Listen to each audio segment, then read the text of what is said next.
Welcome to the NICU Dad Podcast, a podcast for NICU dads by NICU dads. I'm Alex Zavala, a father to two preemie girls, Mia, who was born at 30 weeks, and Emerson, who was born at 27 weeks. Combined, my wife Jen and I both spent over 100 days in the NICU. After my last NICU experience, I started the NICU Dad. I did this to try and fill the gap of information and support that was lacking for NICU dads. Be sure and check out thenicudad.com, and hopefully you will find it a useful resource. In this podcast, we will cover many topics that NICU parents face, but from the NICU dad's perspective. Topics such as premature birth, bereavement, PTSD, and many others. These dads who you'll hear share their stories in hope of letting other NICU dads know they are not alone.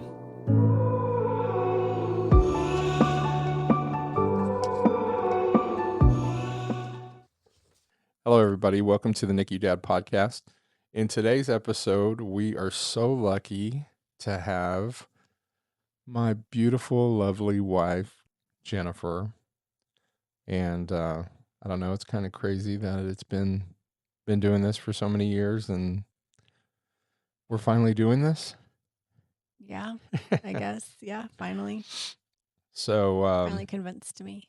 yes, my beautiful wife, Jennifer, Jen. In today's episode, we're going to talk about everything. Of course, this podcast, we try to keep it as real as possible and try not to hold back and give you as much information as possible, but we'll just get right started, jump right into it.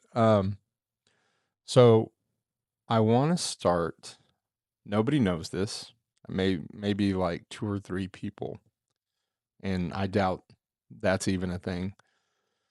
During COVID,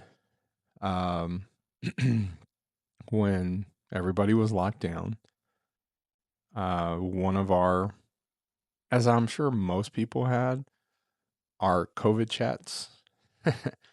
One night, we're sitting on the couch, and I don't even remember how or what we were talking about. I don't remember either. I feel like we were probably just reminiscing and just talking about life in general. And Well, it came up about our pregnancy.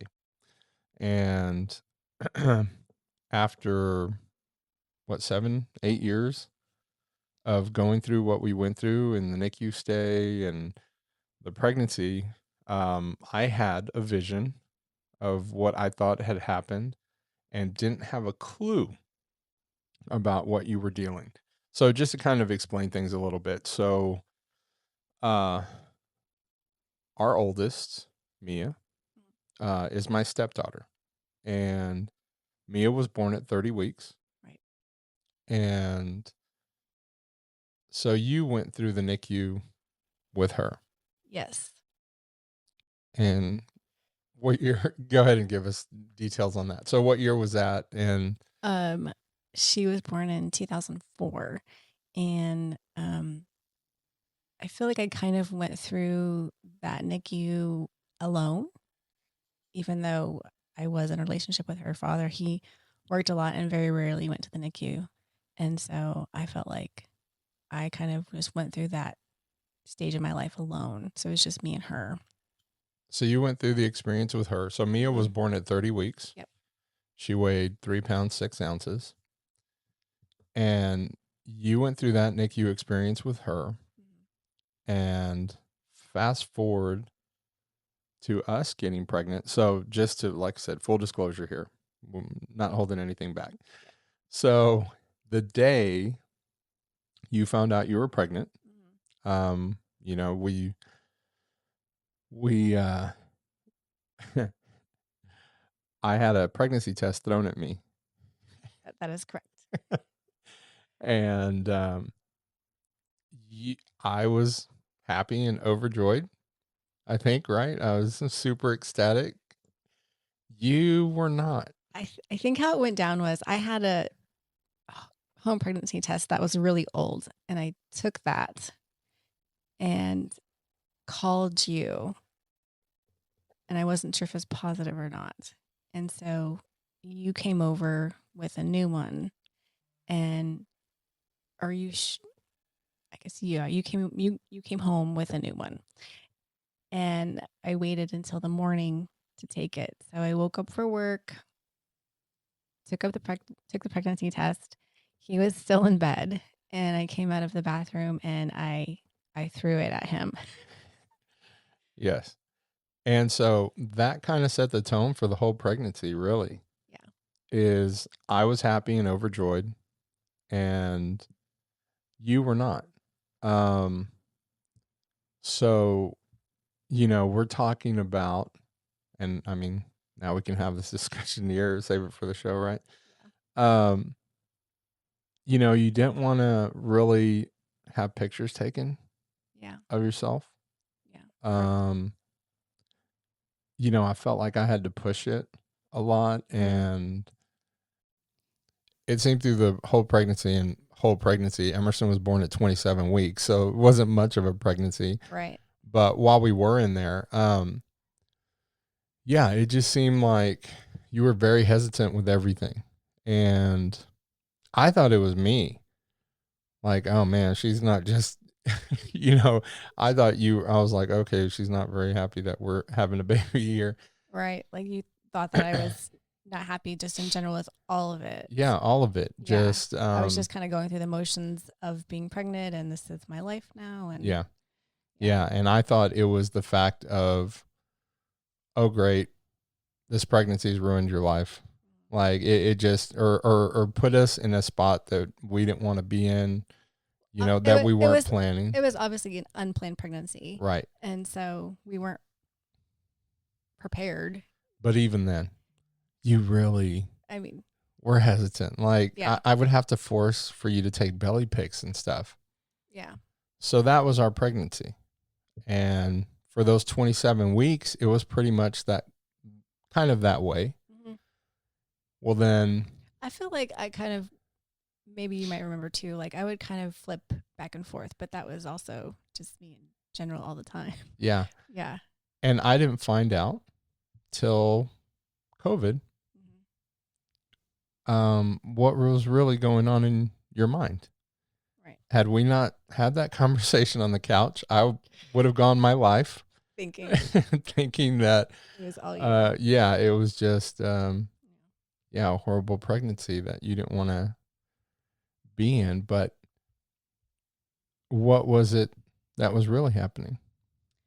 What was really happening was that I was just really scared the entire pregnancy, scared that I was going to go into labor early and lose the baby, or I was just scared the whole time. I didn't allow myself to enjoy that because I was fearful of another NICU stay, which inevitably happened.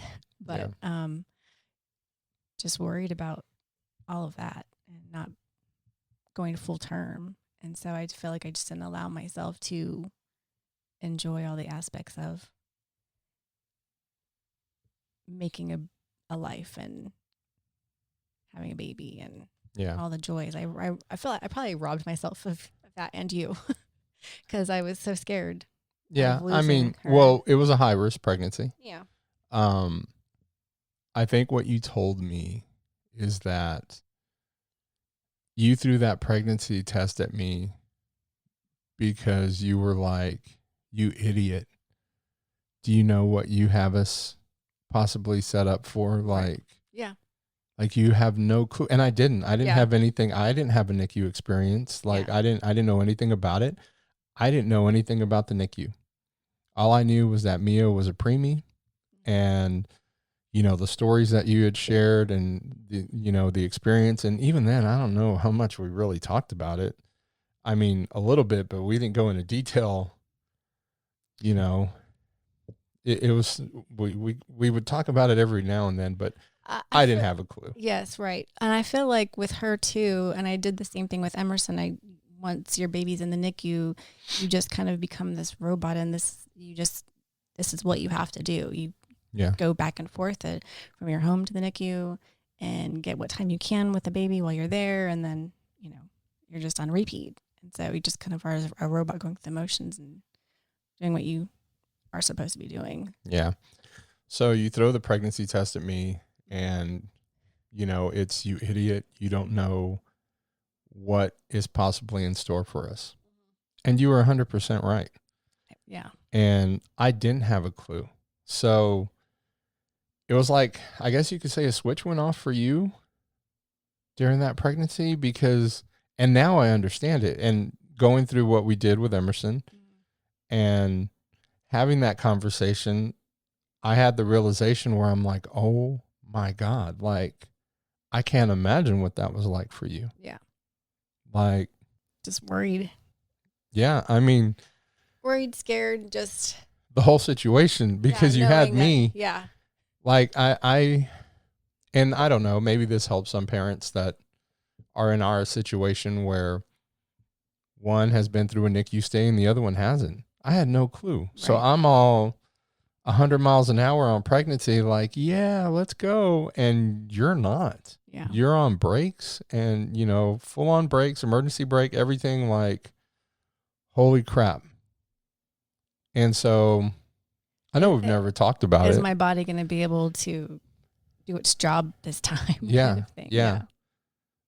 I wish I would have known. Yeah. There's no way I would have. I mean, nobody knows. And we tell that to people now where we're like, unless you went through the NICU, you don't know. No. And I mean, even if we would have had extensive conversations about my experience with Mia in the NICU, I still don't think you would have. Could have comprehended. Knowing what I know now. Yeah. I wish I would have known. Yeah. Like, I wish I would have been able to be there for you more, than, I mean, now that I think about it, that we're talking about it now, I mean, that really sucks because you had to go through that by yourself, basically. Yeah. Yeah. Yeah. I'm sorry. That's okay. I mean, I guess I probably didn't really know how to express what I was feeling at the time, which is probably why it took so long for me to kind of even express that to you years later when we were having that conversation. But like in the moment in the pregnancy, I don't think that I probably really knew or understood exactly what I was feeling. I just know that going into this or being pregnant and going into the NICU was a possibility, and that was just scary, and having to go through that all over again was not something that I wish for anybody to have to go through. Yeah. Let alone do it again. So for us, we were a high-risk pregnancy. As soon as we found out we were pregnant and went to the doctor, we started going and seeing the specialist. Mm-hmm. And I know what those doctor's visits were like for me, mm-hmm. where it was like, okay, one, they couldn't tell us anything. It was preventative. Like, mm-hmm. hey, we're going to do everything we can to go full term. We talked about possibilities of what could happen or what they could do to stop the pregnancy from coming, right. And like just explored all of our options. But so being in that, for me, it was cautionary. It was, I wouldn't say it was scary. I mean, it was a little scary. Yeah. But I can't imagine what that was like for you, because knowing everything already. Yeah. Like what those doctor's visits were like. I feel like seeing the specialist gave me a little bit more hope that things were going to be different or go better this time, because I was being watched more closely.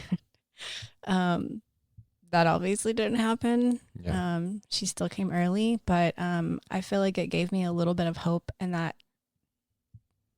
everything would turn out the way it was supposed to. Yeah. I guess I should say. But still. Well, and things were also going well. Like they were going well for us. Yeah. I mean, everything was looking great. Mm-hmm. We were going to the doctors every other week, every 2 weeks. It was the regular OB office and then the specialist. So I feel like we went pretty frequently. We were going all the time. Just to make sure I wasn't going into preterm labor. Do we want to talk about the shots? We can talk about the shot. So one of the options to slow things down or to help like prevent me from going into labor. Early labor. Labor was progesterone shots. Yeah. That had to be called into a compounded pharmacy. Yeah. And we had to self-inject progesterone. And that was me. Yes. Doing that. Yeah. Alex had to give me several shots in my... How many did we do? Did we only do one? No, we did several.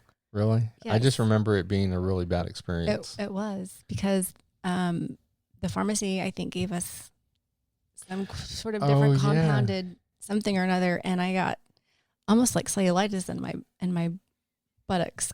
Yeah, that's right. And there was a reaction to the first compound, so we had that problem. Yeah. Then I didn't know how to do the shot right, so there was that problem. Mm-hmm. So yeah, we were put through the ringer on that one. I feel like we probably did at least 4 progesterone shots.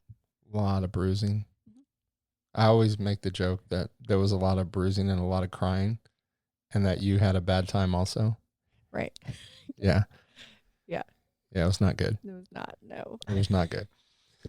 All right, so we make it through. We're at week 27. Mm-hmm. And we just hit 27. Yeah, it was like 27 weeks in one day or something. Yeah. And we went in. Believe. Or no, it was that Thursday. Yeah, it was a Thursday. Yeah, I think I turned 27 weeks over the weekend. Right. Yeah. Yeah, we were barely 27. And we had the FFN test. Everything looks good. Yep. Although I remember that visit and him saying, whenever he was doing the exam, him saying, I would be worried if you hadn't already had another kid. Yeah. And that should have been a red flag, I think, at that time. Well, they told us for everybody. Yeah. They said the test was negative, but then the actual physical exam, he was concerned, but he was like, I would be more worried if you hadn't already had a baby. Yeah. So we were going and looking, and that was a red flag. Yeah. So that was Thursday. I think we went to the horse races. Yeah, we went to San Antonio to the horse races. Yeah. And I was miserable there. Was that a Saturday or a Sunday? That was a Friday. I think that was a Friday. Okay. That was the next day. Mm-hmm. Friday, we went to the horse races. It was my mom's birthday, June 6th. Yeah. And you weren't feeling well? No. Okay. I remember just being really uncomfortable and hurting.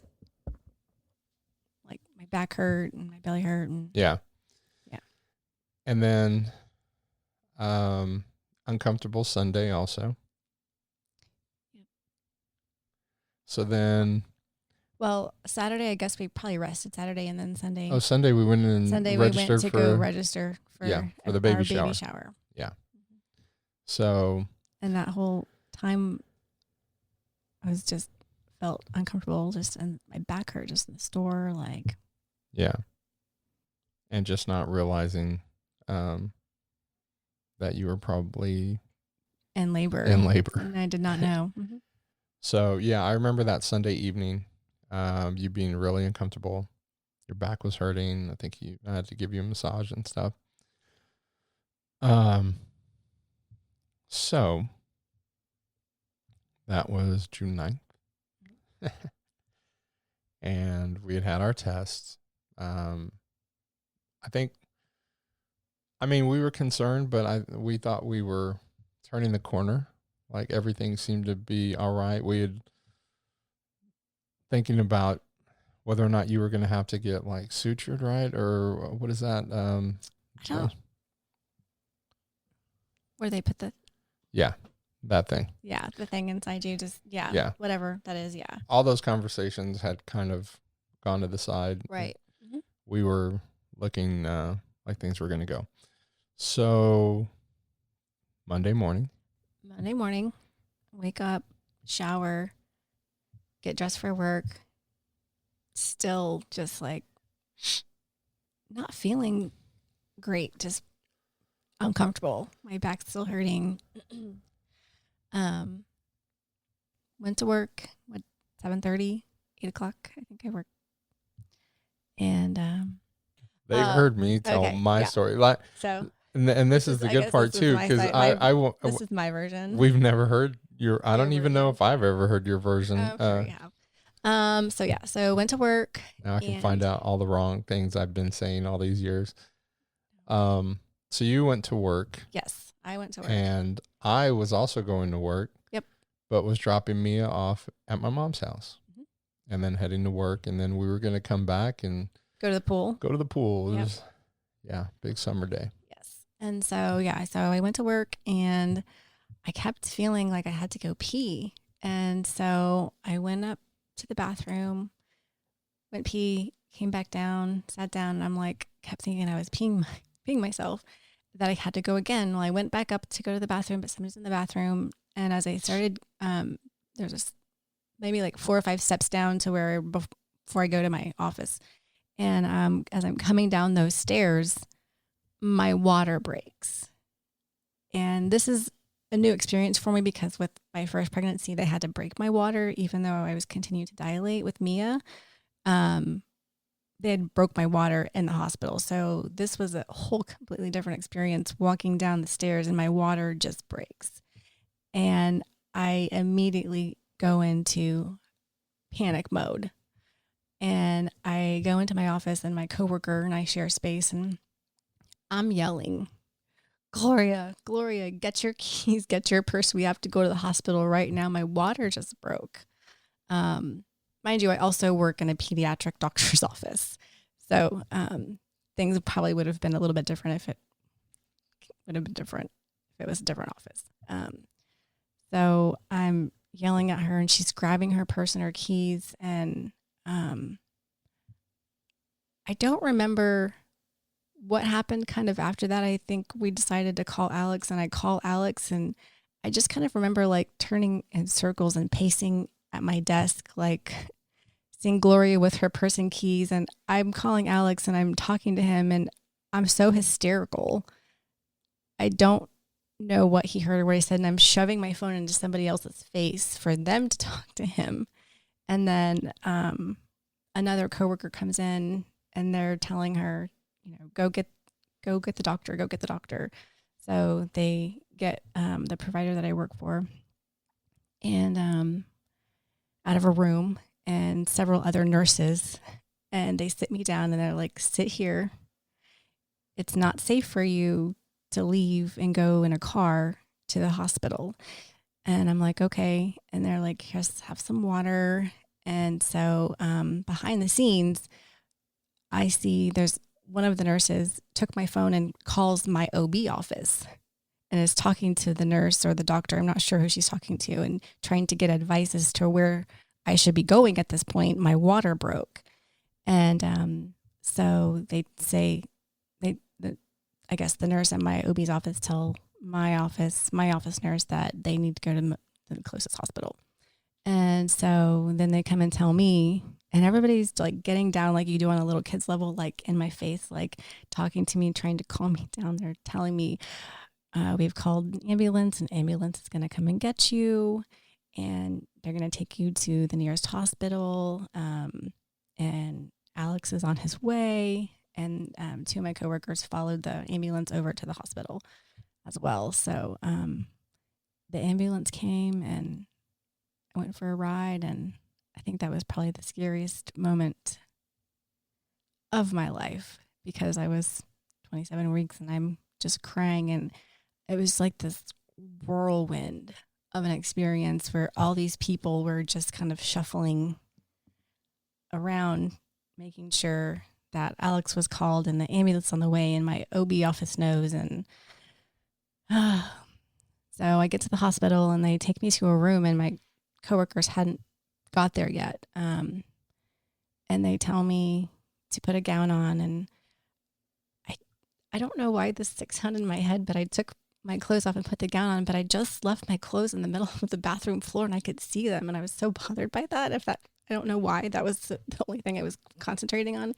And then my coworker got there and I just kept asking, where's Alex? Where's Alex? And they're like, he's on his way. He's on his way. And then I remember the doctor comes in and they were talking to my OB office and advising that they give me steroid shot and to try and, I guess, help with the baby's lungs. And it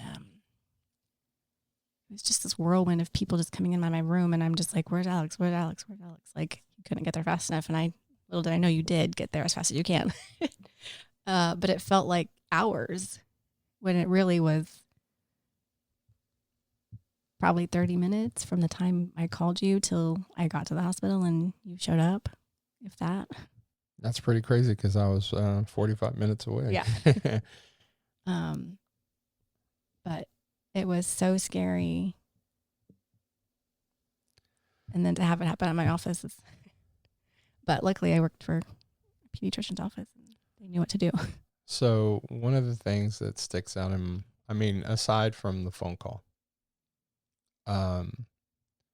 one of the things that's like burned into my mind is when I opened the door and to that room and to see you and everybody around you. There were so many people and it was just so crazy. I know that that's what was happening. I don't remember because all I remember doing is just waiting for you to get there. So that I was just hysterical. And the look on your face is what's forever burned into my mind. Yeah. What were you thinking and what were you feeling when I walked in the door? Finally you're here, a sense of relief, that you were there to be with me, to go through that with me. Because it was so scary. I mean, Mia was scary, but like she was 27 weeks. I'm like, oh my goodness, like 27 weeks. Yeah. I had no idea what to expect for a 27-weeker. So I was just imagining her being so small and her eyes not being open and her skin being see-through and like worried I had no idea what the survival rate of a 27-weeker would be, you know?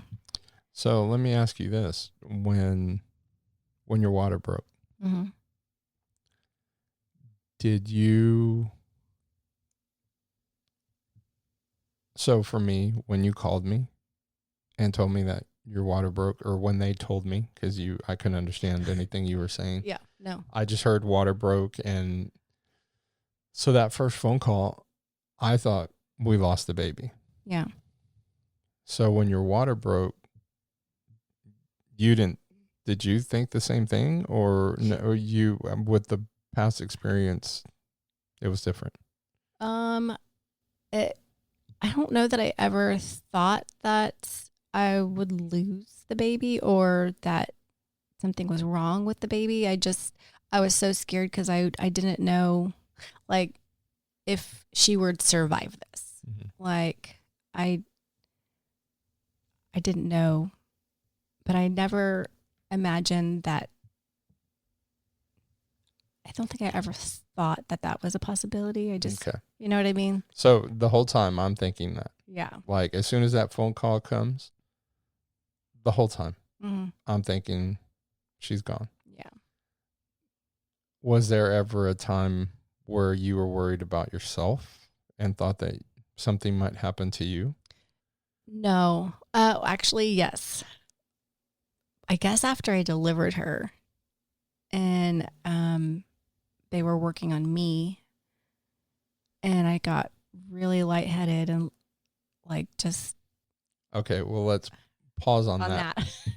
Because just for the NICU Dad's sake of this, when that phone call came, I thought Emerson was gone. Yeah.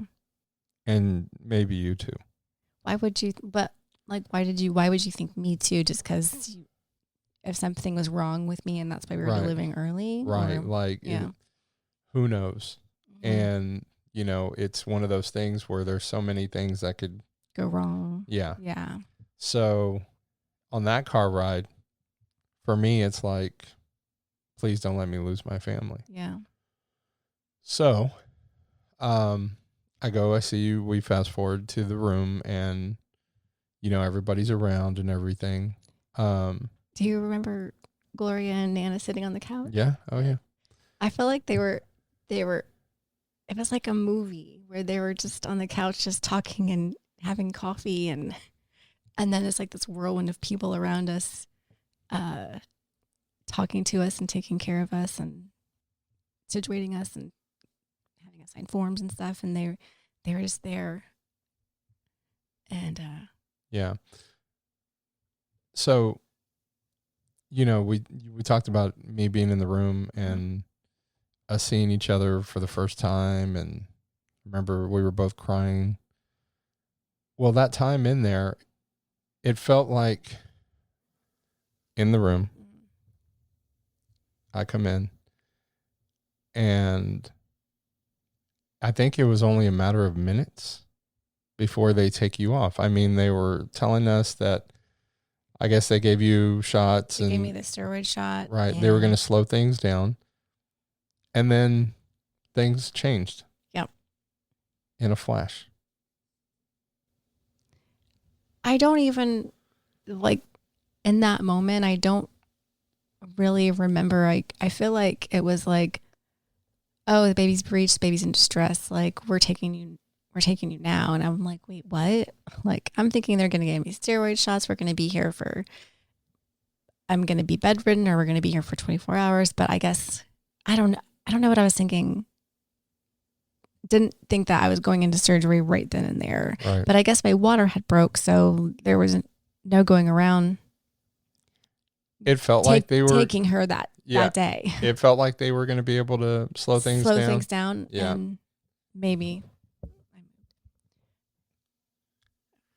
But things really did go sideways really fast. So they wheel you out. And what were you thinking or feeling? They take me to the room, and I guess they're prepping me. And again, I'm like, where's Alex? Where's Alex? And they're like, oh, he'll be in here soon. And I'm like, still continuing, like, where is he? Like, you were with me and now you're not. Yeah. And I just wanted you back to be with me, to be there with me. And they couldn't get you to me fast enough, but I know they had to do things like I had to have the epidural and they had to prep the room. And I honestly don't even remember when you walked in there. But I know I kept asking when you were going to come back. Yeah. And there to be with me. Yeah, they took me back to get dressed, changed. And that seemed like forever. I'm sure for you too. You always say. It did and didn't. I mean, I walked in that room and it felt like within 2 seconds they were taking you out. And then I was with the doctor and they were getting me changed, and nothing's changed. I still think I might lose both of you. Yeah. And so, he's like, do you have any questions? And I'm like, I don't even know what to ask. Yeah. There was only one thing I could say, and that was, please don't let me lose my family. Yeah. And I'm crying and everything. And they take me into the room, and there you are. And was I already laying down? Yeah. Okay. As I remember, yes. Did they have the sheets up and stuff? Like yeah. I was already. Mm-hmm. Yeah, like everything was prepped and ready to go. And and Emerson was born. Do you remember? I mean, what was your version of that story, or what you remember? I just remember laying there and just waiting. I don't remember feeling anything or them tugging or anything like that on me. I just remember just waiting and like wanting to hear a cry, like just waiting. Like I felt like that's all I wanted to hear. And I knew they took her out, and it was a long time, I feel like, before she made any noise. So that was scary because I knew they had her out because everybody was moving. Yeah.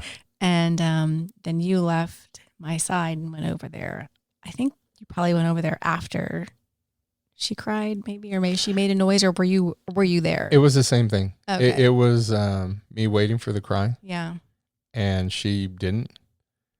Yeah. And I'm just like, once again, like, oh my God, please, please, please. Yeah. And then finally it came, and it felt like an eternity before that cry came. Yeah. And then the nurse, they called me over there. Yeah. And so it was it. I kept and you going had back your and forth. phone. They let you have She your took- phone in there, or Yeah, a nurse, thank God, took my phone, and Yeah. she was like, hey, do you want me to get pictures? Yes. And that's why we have those pictures. Yeah. Is the nurse actually was taking those pictures for us, and we wouldn't have had them. No. I mean, I'm so grateful for that. And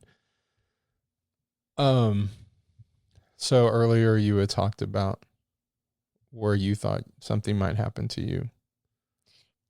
Yes, as I was laying there on the bed after they delivered her, I just felt like a completely, I don't know, I say different person, but I was just like I wanted to go to sleep, and I was talking crazy to you and saying ridiculous things. I remember. Do you remember that? Oh yeah, no, I remember, and and you were losing a lot of blood. Yeah. And you were fading in and out. Mm-hmm. So here I am, still, like that's the whole thing is, and I mean, I can't. It was, the whole time is like one of y'all is not going to make it through this. Yeah. Like, and so with her and the not crying, and then finally she cries, and I'm over there only to have you be that way. Yeah. And so I'm like, oh my God, like here we are. Like this is a freaking movie that I'm in, and here we are. Okay, now I'm going to have a baby, but I'm going to lose my wife. Yeah. Like, and so that was for real. Like I don't remember kind of what happened after that. I don't know if they sewed me up or gave me blood or like an IV or whatever, but I mean, I eventually started to feel better. Yeah. I don't know what changed. I don't know if we've ever looked into it or whatever, but I felt like it was really shaky. And so then they were working on Emerson over there, and my focus was on you. Yeah. Just because. Do you remember them taking her out of the room that I delivered in? Did you go with them, or you at that time? No, I stayed with you. And then they came until you started getting better. Okay. And they had to go do their stuff. Yeah. And then they had me go over there, and I saw her a little bit, and then came back, or they had to, I guess, close you up, or whatever they were doing to you to get you ready. So while they were taking you to recovery, I was going to the NICU. Yeah. And then it's all kind of a blur on. So what do you remember?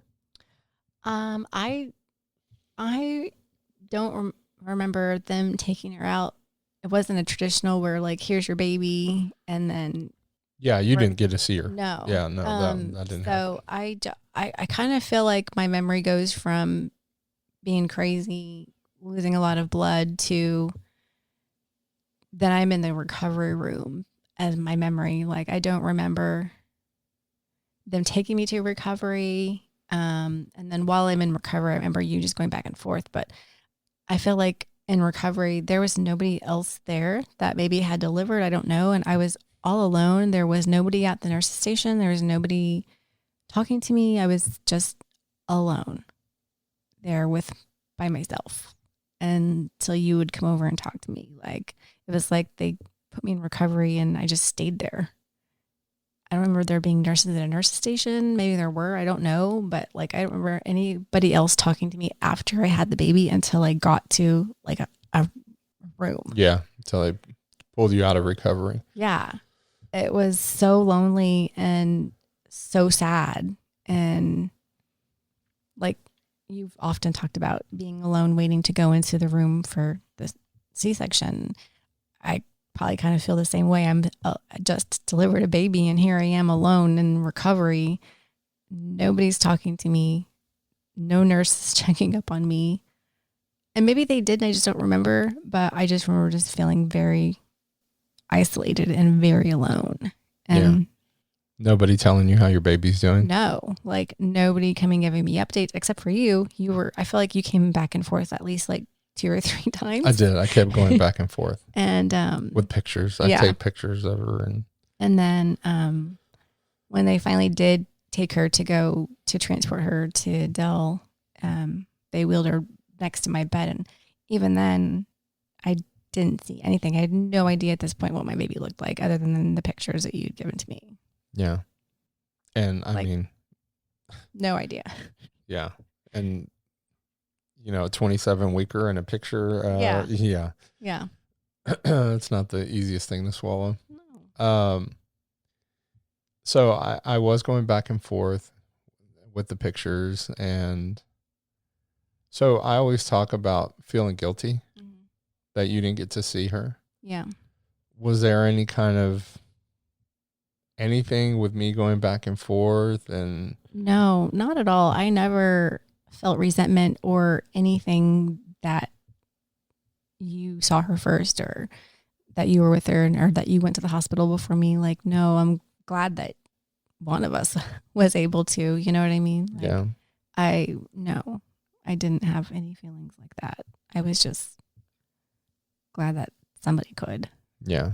You So they take her, transport team takes her away because she was a 27-weeker that weighed 2 pounds, 5 ounces and needed to go to a level 4 NICU where we delivered, I think it's a level 2. I think it was level 2 at the time. I think it's a fairly new, was it a fairly new hospital? Fairly new NICU. Fairly new NICU there, yeah. Yeah. So they weren't equipped, yeah. Yeah. Seton Kyle. Mm-hmm. So we and I remember them taking her, and I do remember that I was upset that you weren't going to follow them to go be with her. Yeah, they asked and if I wanted to follow the ambulance. You're in your right mind were like, no, I have another kid to worry about. Yeah. Yeah. And everything in me, I always say it. I mean, everything in me wanted to say yes. Right. I would have been like, okay, forget everybody else. I'm going. Right. But you were there. Yeah. You didn't have any clothes. Nope. You didn't even have a bag packed for a hospital. Yeah. No, we were both at work. I hadn't even showered. Yep. And I had been at work. Yeah. We had Mia at my grandmother's. At my mom's. Yeah. And I had been texting everybody or our immediate family members as much as I could during all this, telling them what's going on. Right. Well, and not to mention, like, my sister was in San Antonio about to get on a plane to travel for work somewhere, and she just didn't get on the plane and drove straight to the hospital. Yeah, thank God. Because I can't imagine what would have happened. I know. So she was kind of our saving grace to help with me. And while Alex was at the hospital with Emerson, she was able to go to our apartment and get clothes for me. And so here we go. Emerson is at another hospital. Yep. You're at one. Mia's at my mom's. Mm-hmm. We have our house and our dog. So, there was no way I could go into that follow the ambulance. No. Because everything had to get taken care of. I know. So once I know this now, but in the moment I'm like, what are you talking about? You're not going to follow the ambulance? Yeah. And then, all through all that, we also have the not the counselor. They were giving us information about the NICU and the hospital and where to go and everything like that. Was Dell gave you that information, or no? It was there at the hospital. Oh, see, I wasn't a part of that conversation, so I don't know. Yeah. Well, you were in the room. When? When they were talking to us about all the information and everything. But the reason I'm see, I don't remember that. Exactly. And that was my point, is they were giving us so much information. Our counselors or whoever they were. But it was so much information, and I don't remember any of it. I don't even remember having that conversation. Yeah. So there's that. So I make sure you're okay. Yeah. And we have Valerie there with you. She's going to stay with you for the night. I leave, go home, check on the dog, shower, pack up Mia's stuff, because Mia now, that one day at grandma's house is now going to turn into a week or who knows how how long. long. Yeah. And drop the dog off with them. And then I make it up to the hospital, to the NICU. Do we want to talk about your recovery, and what we kind of went through on that end? I mean, it was an emergency C-section. Right. And at the time we were living in a 3rd-story apartment, right? Yep. So you can't walk. No. So the hospital let me stay 2 nights. You were actually trying to get out after one night. One night. Yeah, 2 days you were trying to get out. Yeah. And so the nurses were telling me if I could get up and was able to walk the unit, then I could go. And so I did. And they I guess they discharged me after 2 days. Well, C-section is usually 3, sometimes 4 if there's complications, right? So it was 2 days, and they let me go because they knew that it was important to me and for our daughter to be together. So I leave directly from the hospital and go straight to the NICU, and we end up staying there for a week. Where the NICU was and where the parking was, there was no way I could walk that, just having had a C-section. So she's at Dell Children's Hospital. So we were using children's wheelchairs to get me to and from the wing where she was. She was the furthest door from the entrance too. Yeah, and I told them, I'm like, she's not going to stay away. Like, she's really trying to come out. And I thought, I'm glad you stayed the extra night, because 2 days is not enough. I know. Thankfully, everything healed just fine, and I didn't have any complications from the C-section. Yeah, and we were so lucky. I mean, so there at Dell, they have the sleep rooms, the Ronald McDonald House sleep rooms, and we were able to stay there. Man, everything fell in line for us to where we spent the night there, and you were able to heal. We were right down the hall from our baby, and we had the little kid wheelchair, and luckily you were small enough to fit into it, fit in there. Yes.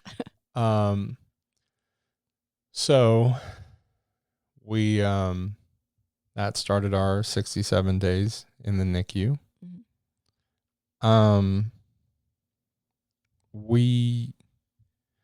So what about,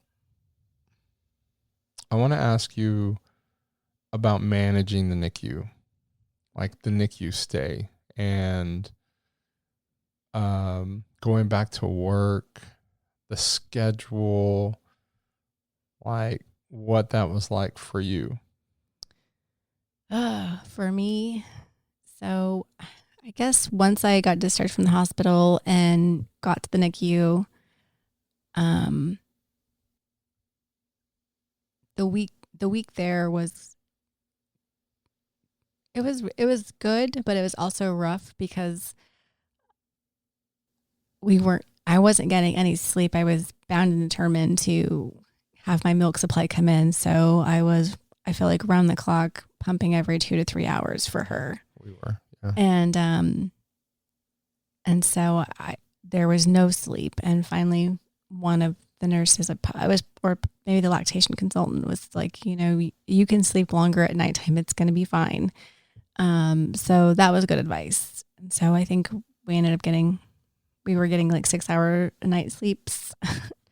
But So I feel like the NICU and the like staying in the sleep rooms was kind of a whirlwind and just kind of getting our feet wet and trying to find a good balance with that and figuring out work and Mia and what our lives were going to look like while she was there.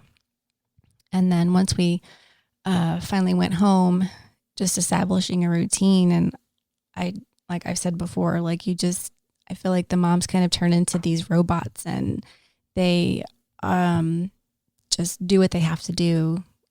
And they get on this routine of pumping and going up to the hospital and kangaroo care and just rearranging their lives to be there as much as they can. But I definitely felt like I was a robot, just making sure I was available at the hospital. So we were, good. I mean, to say we were. I say a robot, but I mean, still just. Determined. Just to do whatever we focused. Could to do to get her what she needed and to get her home. Yeah. Yeah. I mean, we were pretty determined. I mean, the amount of times, I can't imagine what people on the highway thought when they would see us driving to the NICU and you're pumping. Being in the car. Yeah, we had pumping in the car. Yep. I mean, our work schedules were that where we would trade off. You would work in the mornings and. Yes. After my maternity leave was over, I did go back to work because she was still in the hospital. And they were very kind and worked around our schedule. So I was allowed to go in earlier and get off earlier so I could go to the hospital after work. And Alex would go in the morning. I would go after work and stay there with her until it was time to come home and just repeat. And then she came home and they were kind enough to give me another week off when she came home to be with her to kind of establish a new schedule with her being home. Yay, a week. I know. So they didn't have to do that. So I want to ask you, so we did 67 days in the NICU. Mm-hmm. This is the NICU Dad Podcast. So I want to ask NICU Dad questions. Okay. Is there anything, I don't remember us really hitting any bumps or hiccups, relationship wise in the NICU. Yeah, I don't think that we did. I don't think that we were at odds with each other. I think we were right on the same team and both wanted the same things. And I know some relationships it makes things harder. Some people come closer together. It's trauma and we all deal with it in different ways. I do feel like we kind of isolated everybody outside of just the two of us because they really had no idea. And we didn't know. Everybody would say, like, let us know if you need anything, but we didn't know how to ask for help. I don't think a lot of people do know. I think you only know what you need when you're in the situation and it's easier just to do it yourself. Yeah. I mean, well, yeah. And that's the other part. I mean, what are you going to do for someone in the NICU? Yeah. I think the biggest thing you can do is do their laundry. Yeah. Oh, yeah. Go clean their house. Yes. Go clean their house or apartment and do their laundry. Yeah. That's it. Maybe put some food in their fridge. Yeah. All unbeknownst to them because they're not going to accept it. But yeah, that's I think if somebody if you have friends and family that are in the NICU, don't even bother asking them what they need. They're not going to tell you. Or take their key and go and do their laundry. Yeah. Go do their laundry. Go clean their house. Wash their sheets. Yeah. Throw some food in the fridge. Do their dishes. Yeah. Pre-made meals, casseroles, something. Yeah. And all those things that they don't have the time to do. So that being the case, is there anything that I could have done that would have made things easier on you? Oh, no, I don't think so. I know I'm amazing. You are. I don't think that things could have been done differently. I mean, you wanted so much to help and to like, I remember I'd be up at 3:00 in the morning pumping and you would get up with me and I'm like, no, you need to get sleep because you have to drive us places. Like you need to go back to bed. I know you wanted to go through the motions just like with me, with everything. And I really appreciate that you did those things and wanted to do what you could. But I'm like, go back to sleep because you got to drive me to the hospital in a couple of hours. Yeah. So no, I don't think there was anything. I guess I could reverse the question. No, I don't think there's anything we really could have done differently for each other. So there's, we talk about stuff now and some of the stuff that I'm involved in. We talk about kangaroo care, skin to skin and stuff like that, or just dads getting involved. And I always talk about having that guilt of seeing her first, you not being able to see her. Yeah. There was no way I was going to take any of those first things from you. Like, yeah. And that's something that was always on my mind. Like, nope. Like, even with skin to skin. Yeah. I was like, no, let you do it. And when you have your fill and you're ready, then it'll be my turn. Yeah. I know. Every time we'd go together, I'm like, are you sure? And you're like, no. Because we could only hold her for a limited amount of time before we had to put her back on the shelf. Like, yeah. And I think now things are changing.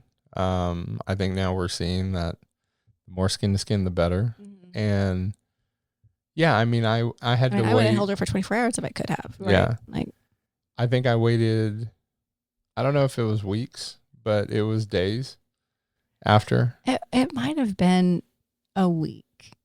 Yeah. I can't remember if it was like my birthday or Father's Day or something that it finally, it was a while before you finally were like, okay, fine, I'll hold her. And not because you didn't want to, but because you didn't want to take that away from me. Knowing what I know now. Yeah. I see the importance of skin to skin. Mm-hmm. But for both parents. Yeah, absolutely. Yes. And so now I'm like, if knowing what I know now, if we went back, I would hope that we would be able to hold her for a lot longer. Mm-hmm. And I'd be like, you know what? Dads, get in there. Yeah. Like, mom holds her first. That's fine. Tomorrow, mom holds her and then dad holds her. Like, and don't wait those days like I did. Mm-hmm. And try to get them to let you hold and do skin to skin for as long as possible. Yeah. I mean, it's the difference it makes in everything is so important. So 67 days in the NICU. We were pretty good, ride or dies for each other. Then we came home. And how did things change for you coming back home? So we came back home and got out of the NICU. There was doctor's visits. Emerson was delayed on a lot of stuff, so we had therapies and all that. And I don't think you and I have ever had this conversation before. I was fortunate enough to own my own business, and we basically kind of throttled down, and I became a stay-at-home dad for that first year. And you actually had to go to work. Yep. How was that for you? It wasn't ideal, but I knew,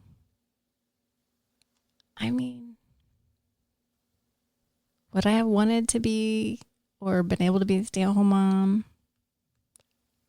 I don't know.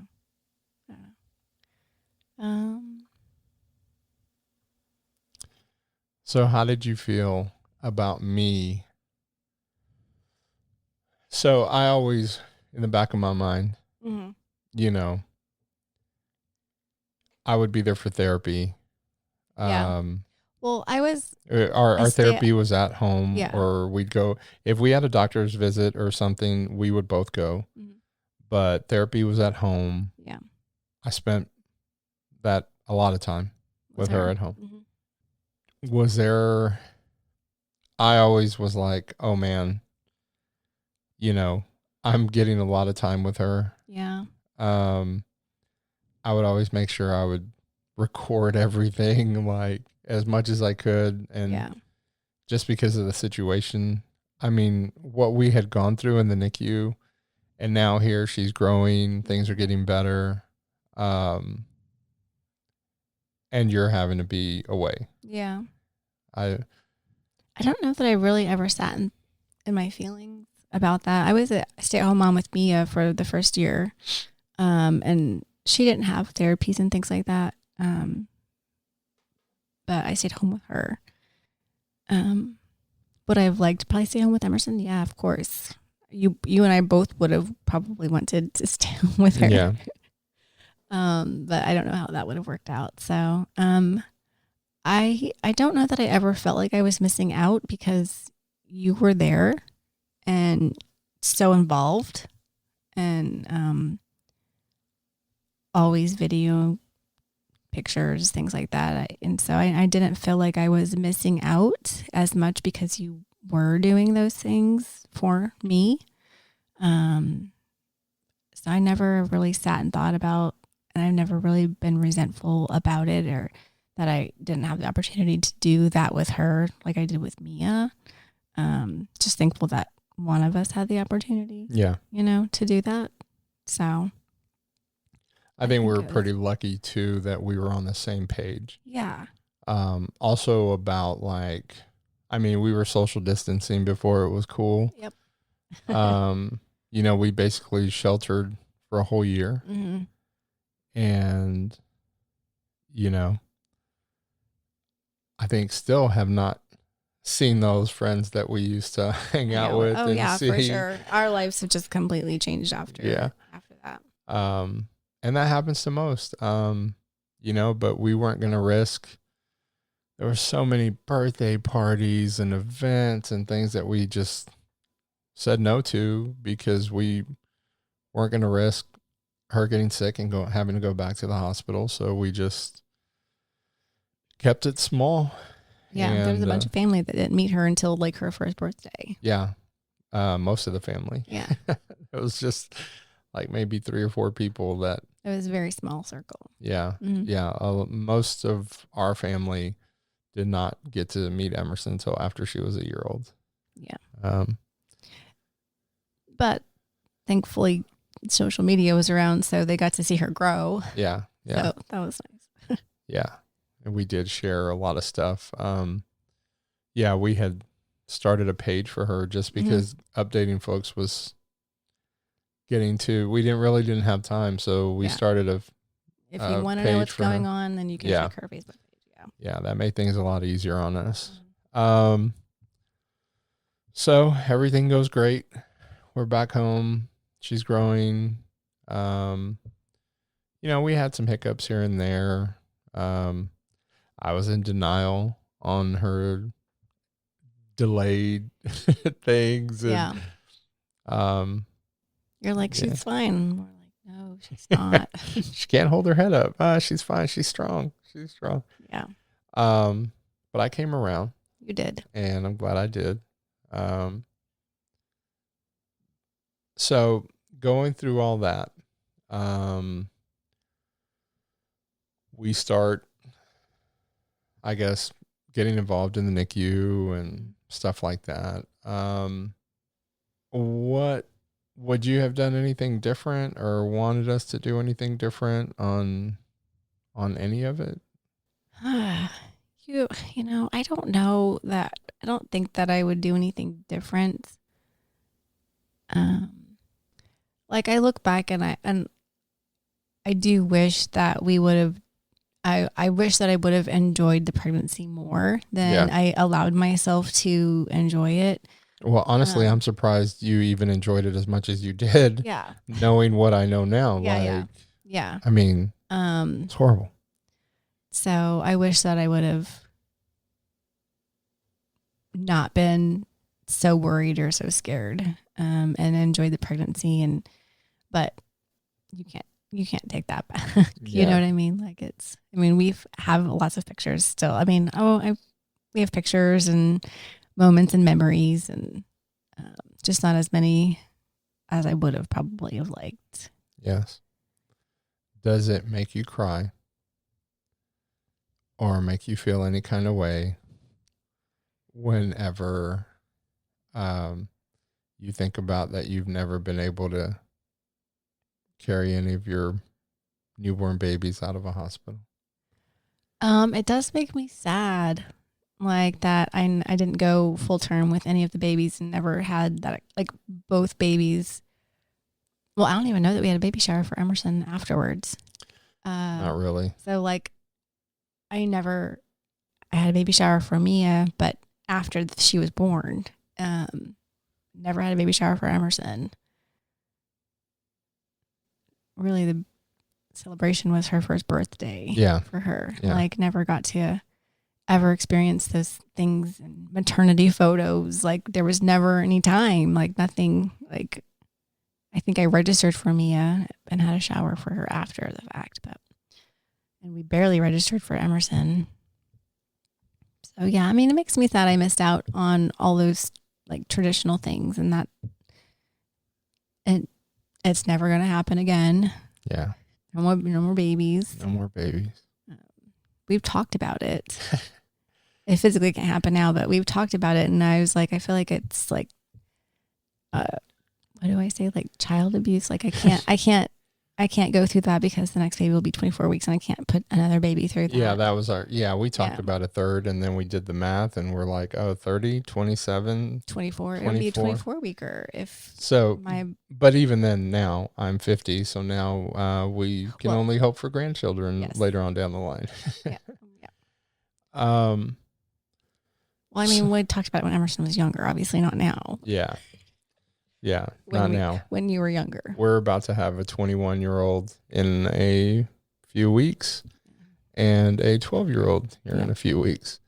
So your experience, 2 NICU babies, yes, 30-weeker and a 27-weeker.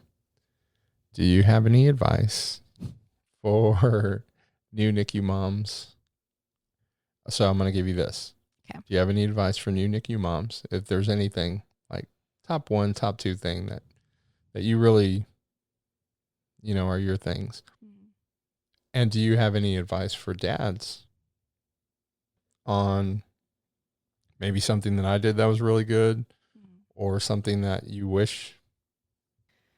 Those are very good questions that I don't know how to answer.